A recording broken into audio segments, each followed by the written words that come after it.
We're currently in our indoor system tank on the fish farm, and with Craig, the man behind the whole tank, who built the whole system from Akahana Koi, if I pronounce that right, You have Craig? indeed, yeah. Yeah, so in here we've got a 13,000 gallon tank, and I'll let Craig run through all the filter system that we've got. So what have we got here, Craig? So the actual shape is very traditional in what we call modern day ponds for people in the koi world.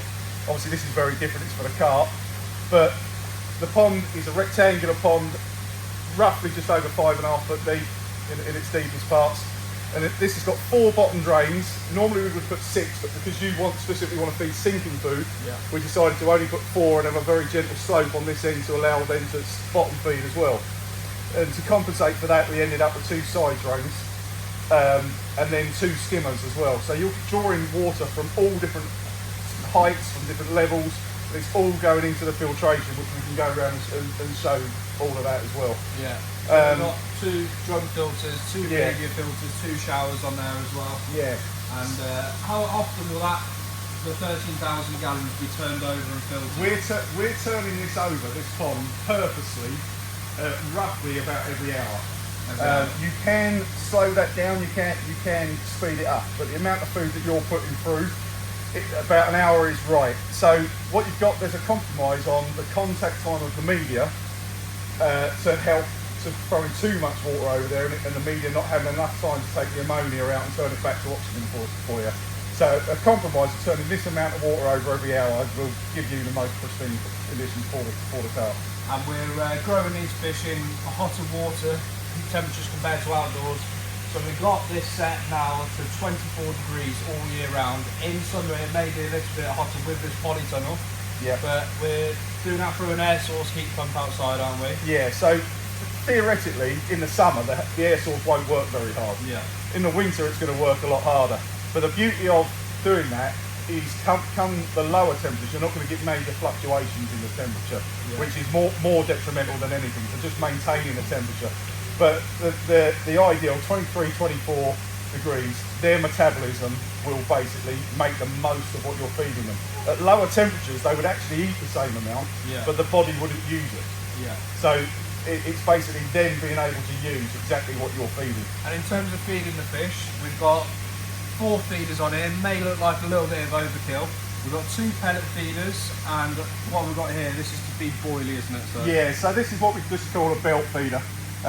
This works purely by pulling back, and that's a day's worth of food going to go in, so you're in total control of that. Yeah. Whereas the pellet feeders are automatic, they do it themselves, so as long as you make sure there's food in the pellet feeders. Yeah, and the pellet feeders, they feed 10 times a day. At the moment they're going for 14 seconds per feed. So yeah, they're getting fed well, they're in hot water, filtered to the best possible conditions. So what do you think is the capability of here? Obviously we've grown fish recently outdoors in our stock pond. 64 pound, that fish was completely reared outdoors, never been in a tank. So we've done this fish 64 pound in the stock pond, and we've also grown fish bigger in the past, like big rig. So what do you think is the possibility of what we can grow in here? It's the potential that's within the fish is always the thing, because whether they will do that naturally or in a more controlled environment. But what you're doing is you're giving them the optimum conditions. So you will actually get a higher average of growth all the time. And theoretically, at least half again as fast.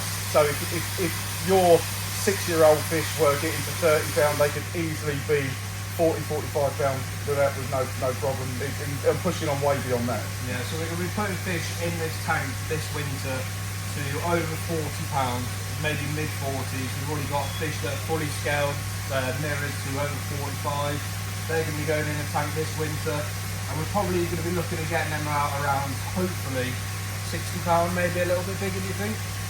The potential's there, and the sky's the limit, really, on what you can actually do. The sky is the limit.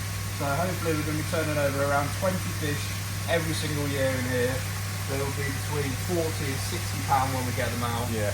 And well, the reason you can do that is the filtration. I don't know if you want to show we'll show that after. We'll show the filtration system. But yeah, with the 4 feeders on, the warm temperature, like I say, the sky is the limit, and hopefully we'll be turning over 20 fish every single year between 40 and 60 pounds. stock them across all of our RH Fisheries waters, and we will also be selling some. But if you want to get in contact and talk about and get involved and build a tank yourselves, take a look at Craig. All of his contact details will be on the video below. It's spectacular, and yeah, we're so excited about the project of growing monsters at RH Fisheries. Thanks So for all your hard work. Craig. Well done. Cheers. Let's do that.